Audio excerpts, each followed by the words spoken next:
Today, I'm authorizing additional strong sanctions and new limitations on what can be exported to Russia.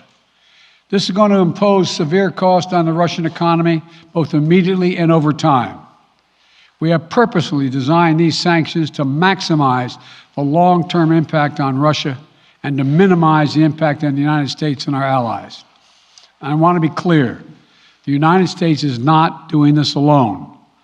For months, we've been building a coalition of partners representing well more than half the global economy. 27 members of the European Union, including France, Germany, Italy, as well as the United Kingdom, Canada, Japan, Australia, New Zealand, and many others, to amplify the joint impact of our response. I just spoke with the G7 leaders this morning, and we're in full and total agreement. We will limit Russia's ability to do business in dollars, euros, pounds, and yen to be part of the global economy. We'll limit their ability to do that. We're going to stunt the ability to finance and grow the Russian military. We're going to impose and we're going to impair their ability to compete in high-tech 21st century economy. We've already seen the impact of our actions on Russia's currency and the ruble, which early today hit its weakest level ever in history. The Russia stock market plunged today. The Russian government borrowing rate spiked by over 15%. In today's actions, we've now sanctioned Russian banks that together hold around $1 trillion in assets. We've cut off Russia's largest bank, a bank that holds more than 1/3 of Russia's banking assets by itself, cut it off from the U.S. financial system. And today, we're also blocking 4 more major banks. That means every asset they have in America will be frozen. This includes VTB, the second largest bank in Russia, which has $250 billion in assets.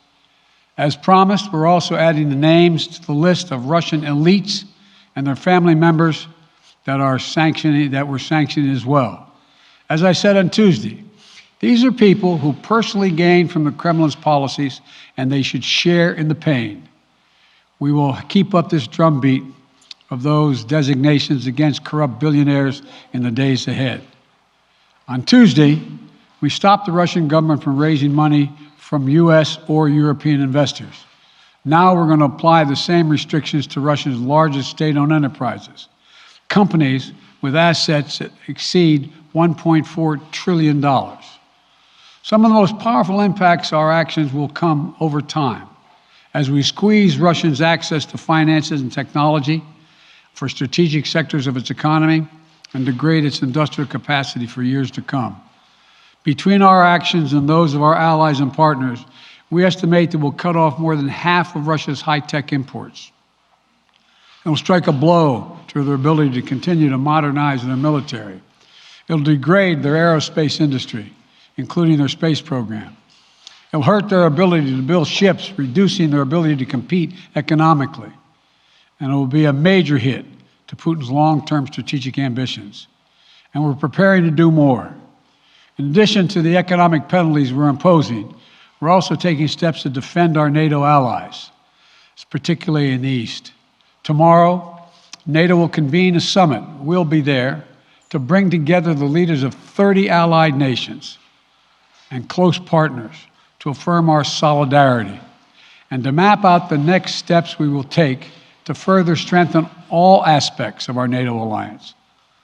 Although we provided over $650 million in defensive assistance to Ukraine just this last year, let me say it again. Our forces are not and will not be engaged in the conflict with Russia in Ukraine.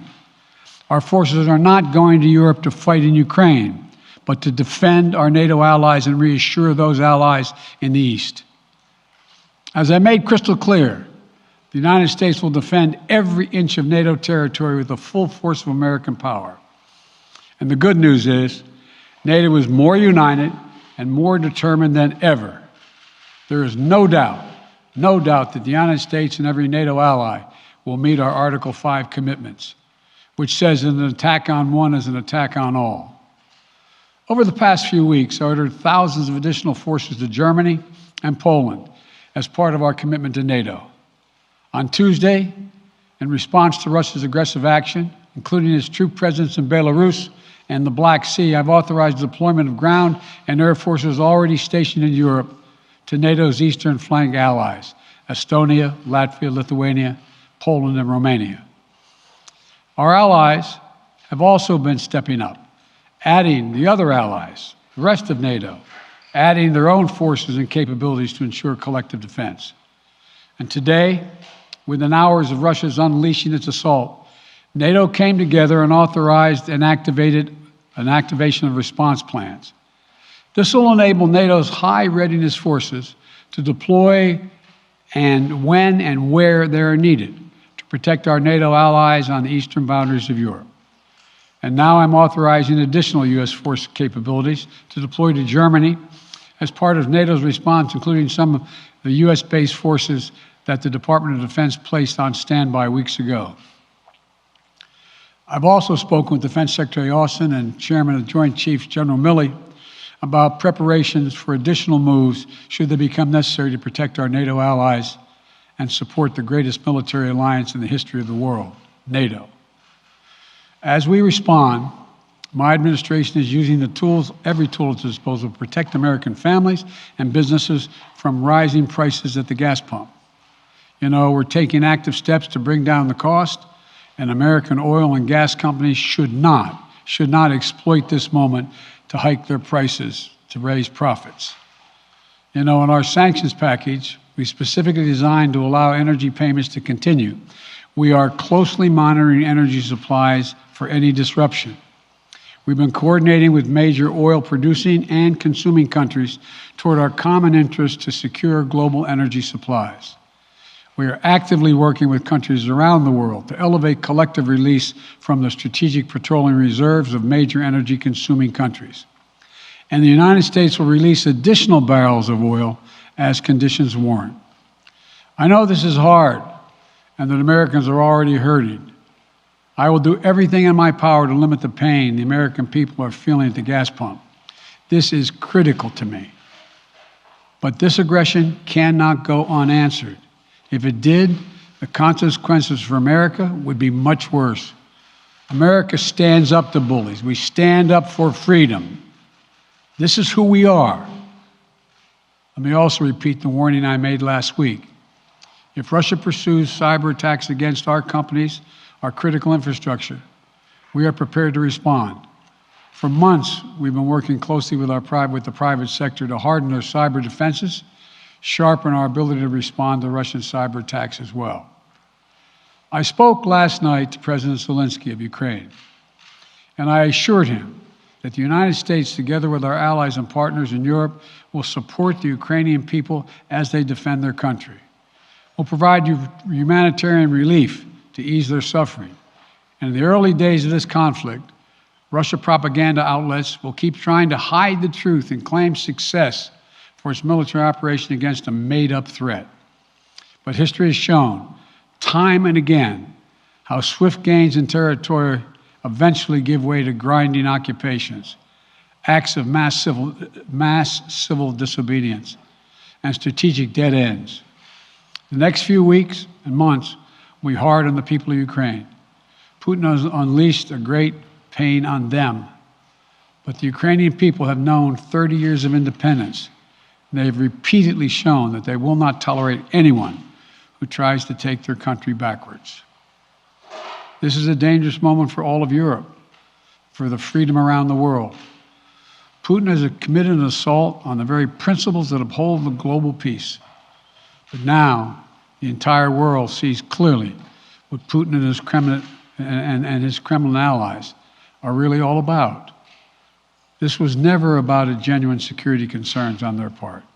It was always about naked aggression, about Putin's desire for empire by any means necessary, by bullying Russia's neighbors through coercion and corruption, by changing borders by force, and ultimately by choosing a war without a cause. Putin's actions betray his sinister vision for the future of our world, one where nations take what they want by force. but it is a vision that the United States and freedom-loving nations everywhere will oppose with every tool of our considerable power. The United States and our allies and partners will emerge from this stronger, more united, more determined, and more purposeful. And Putin's aggression against Ukraine will end up costing Russia dearly, economically and strategically. We will make sure of that. Putin will be a pariah on the international stage.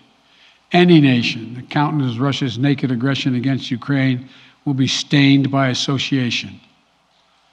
When the history of this era is written, Putin's choice to make a totally unjustifiable war on Ukraine will have left Russia weaker and the rest of the world stronger. Liberty, democracy, human dignity, these are the forces far more powerful than fear and oppression. They cannot be extinguished by tyrants like Putin and his armies. They cannot be erased by from people's hearts and hopes by any amount of violence and intimidation. They endure. In the contest between democracy and autocracy, between sovereignty and subjugation, make no mistake, freedom will prevail. God bless the people of a free and democratic Ukraine, and may God protect our troops.